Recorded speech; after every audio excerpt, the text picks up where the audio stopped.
ونصلی علی رسولہ الکریم اما بعد اعوذ باللہ من الشیطان الرجیم بسم اللہ الرحمن الرحیم قد افلح من تزکا وذکر اسم ربہ فصلی صدق اللہ مولانا العظیم۔ آج کا ہمارا موضوع تصوف کا تعارف ہے۔ یہ موضوع اپنی حیت کے لحاظ سے بعض لوگوں کے لیے بڑا ناقابل ہضم ہو جاتا ہے، لیکن بعض لوگ اس میں بہت جلدی مائل ہو جائیں گے۔ اصل معاملہ یہ ہے کہ جب تک تصوف کی حقیقت ہمارے سامنے نہ ہو، کسی بھی قسم کا اس کے بارے میں تبصرہ کرنا، تجزیہ کرنا یا رائے دینا یہ بیکار چیز ہے۔ سب سے پہلے ہمیں یہ سمجھ لینا چاہیے کہ حضور اکرم صلی اللہ علیہ وسلم خاتم الانبیاء ہیں، اور آپ جتنی تعلیمات لے کر آئے ہیں ان کے اصول و مبادی آپ اپنی زندگی میں متعین کر تشریف لے گئے۔ اللہ تبارک و تعالیٰ نے آپ کے ذریعے قرآن کریم دیا۔ قرآن کریم کی وجہ سے علم قرات اور قرات کے مختلف مدارج اور مختلف اصول سامنے آئے۔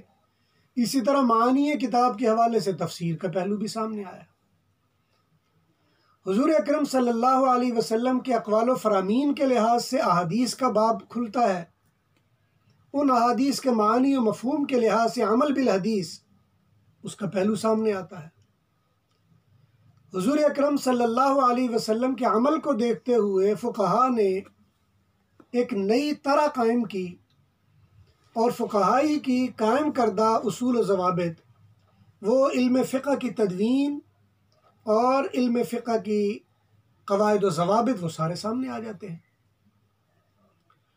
اسی طرح تزکیہ باطن، اپنے اندر کی صفائی یا انر پیوریفیکیشن، حضور اکرم صلی اللہ علیہ وسلم نے اس کے لیے ہمیں جو اصول اور مبادی اور قواعد دیے وہ تصوف کہا جانے لگا۔ لیکن یہ تصوف کا نام پہلے دن سے تصوف نہیں رکھا گیا، جس طرح قرات کا نام پہلے دن قرات نہیں رکھا گیا، علم حدیث کا نام پہلے دن علم حدیث نہیں رکھا گیا، علم فقہ کا نام پہلے دن علم فقہ نہیں رکھا گیا، اسی طرح علم تصوف کا نام بھی پہلے دن علم تصوف نہیں رکھا گیا۔ یہ علوم مدون ہوئے، اور مدون ہونے کا زمانہ دوسری صدی ہجری کا ہے، اور جیسے جیسے یہ علوم مدون ہوتے گئے ان کے نام رکھے گئے۔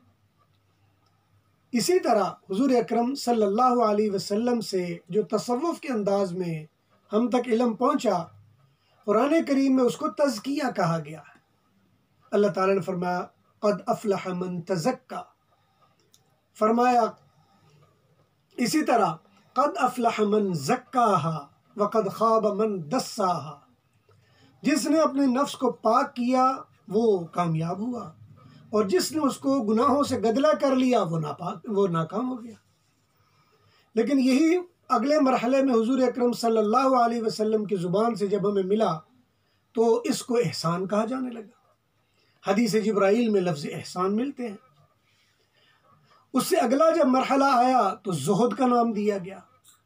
محدثین نے پہلی دوسری صدی میں باقاعدہ طور پر زہد کے نام سے کتابیں مرتب کیں، اور کتاب الزہد کے نام سے وہ ملتی بھی ہیں، جن میں امام احمد بن حنبل، امام عبداللہ بن مبارک، اسی طرح امام حارث المحاسبی، اور یہ بہت بڑے بڑے لوگ ہیں جنہوں نے اپنے طور پر کتابیں مرتب کیں اور زہد ان کا نام رکھا، اور وہ بعد میں لوگوں کے تزکیہ باطن کا سامان بنے، یا دنیا سے مستغنی ہو کر اللہ سے تعلق جوڑنے کا علم بنا۔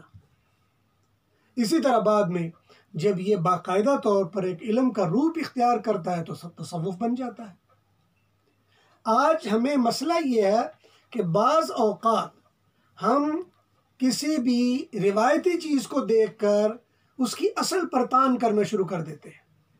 ہم نے روایتی طور پر دیکھا کہ کوئی پیر صاحب ہیں اور ان کے ہاں کوئی روایات، کوئی رسم ایسی ہیں جس کی وجہ سے ہم دیکھتے ہیں کہ وہ دین کے خلاف ہو رہا ہے کام، تو ہم تصوف کو برا کہنا شروع کر دیتے ہیں۔